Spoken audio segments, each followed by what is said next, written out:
Hi, I'm Sherry Gore. I'm from Pinecraft, the Amish Mennonite community set in the heart of Sarasota, Florida. Today, I'm going to make one of my favorite recipes for you, chocolate whoopie pies. We're going to start with some sugar that I'm going to put in the mixing bowl. And to that, I'm going to add some white shortening. Now, we don't want to use butter flavored for this. We always want to keep that white when we're doing the whoopie pies. And I'm going to go ahead and cream these two ingredients together. I'd like to tell you a little bit about whoopie pies and where that funny name came from.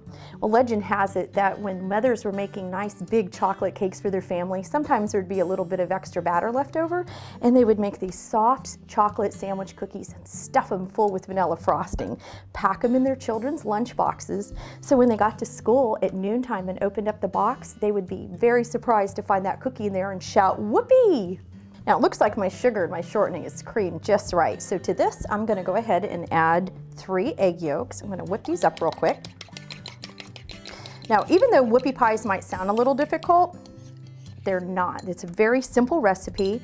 And any Amish community that you visit, you're gonna find whoopie pies of all different kind of flavors. Recently, I traveled to Lancaster, Pennsylvania, and I was fed shoe fly whoopie pies and coffee whoopie pies and even red velvet. But my standby favorite is always gonna be the chocolate, and that's what I'm making for you today. Now I'm gonna go ahead and add a little bit of vanilla to this.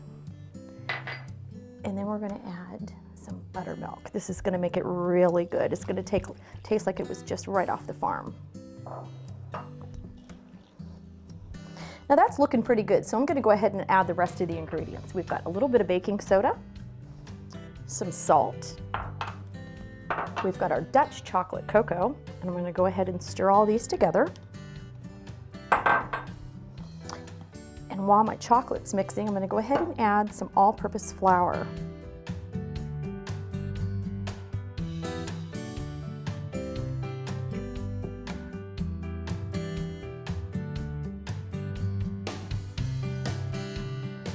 I'm going to go ahead and mix this up.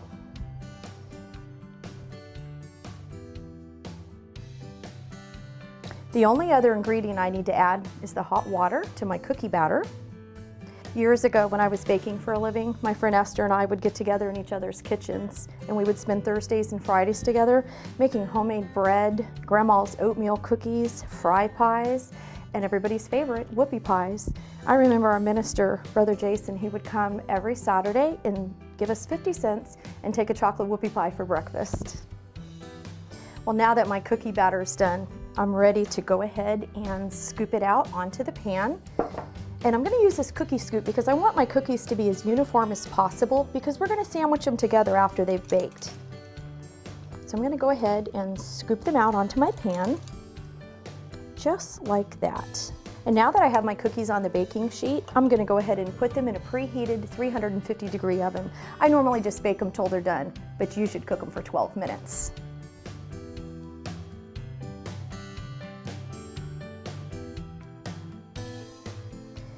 Now while the cookies are baking, I'm gonna go ahead and mix up the white fluffy frosting. Now the first thing I'm gonna do is add my shortening to the bowl. We're gonna add a little bit of milk to it, some vanilla. I'm gonna go ahead and take some egg whites and I'm gonna beat these till they're nice and fluffy. It might take a minute, but it's gonna be worth it. Okay, that should be good. I'm gonna go ahead and add these to the bowl.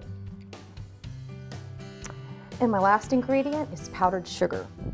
I'm gonna go ahead and dump this in. I'm gonna stir it all together.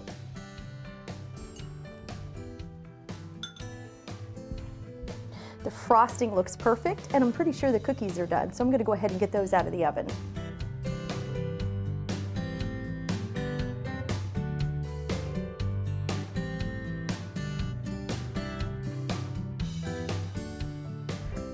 Now these cookies have been cooling for about 20 minutes. They're ready for the frosting. Now, you can use as much frosting as you like. You're just gonna fill up the middle like this. I'm gonna add a little more. We're gonna top it with another cookie and make a sandwich out of it. Oh, that looks incredible. Thanks a lot for joining me. I'm Sherry Gore, and I hope that you find all of my recipes simply delicious.